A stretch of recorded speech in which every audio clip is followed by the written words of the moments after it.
alafu ukaenda kwa miaka 30 mingine, unapostaafu miaka 60, unajua utakuwa na shilingi ngapi? Ni milioni 350. Milioni ngapi? 350. Kwa kujiwekea tu shilingi ngapi? 100,000 kila mwezi.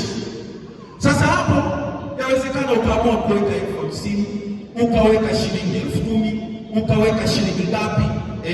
Sasa hivi sisi niko na watu fulani tunasema kwamba nguvu ya Mungu. Kwenye nguvu ya Mungu maana yake kila siku ya Mungu yendayo kwa Mungu tunasema lazima uokoe shilingi 1,000. Kila siku yendayo kwa Mungu okoa shilingi ngapi? 1,000. Maana yake kwa mwezi ni shilingi ngapi? 30,000. Ambayo hii hata kama unafanya kazi ya bodaboda huwezi kushindwa kupata shilingi 1,000 kwa siku. Ukasema ngoja tu niweke shilingi 1,000. Ukienda kwa mwezi ni 30,000.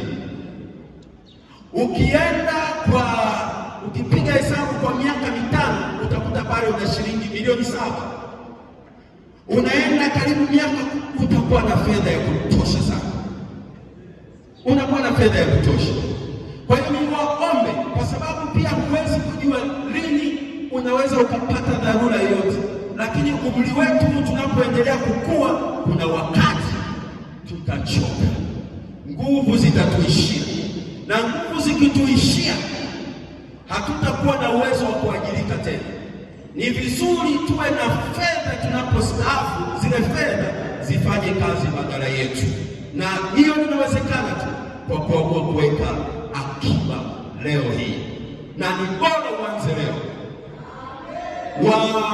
Wachina wana methali, wanasema ya kwamba wakati mzuri wa kupanda miti ulikuwa miaka 20 iliyopita, alafu wakati mzuri wa kupanda miti ni sasa. Ni sasa. Ni vizuri kuamua sasa kupanda nini, wapendwa, kuamua kuweka nini, akiba. Natoa mfano huu siku zote. Kwenye gogo kulikuwa na chura 5. 4 wakaamua kuruka, watabaki wangapi?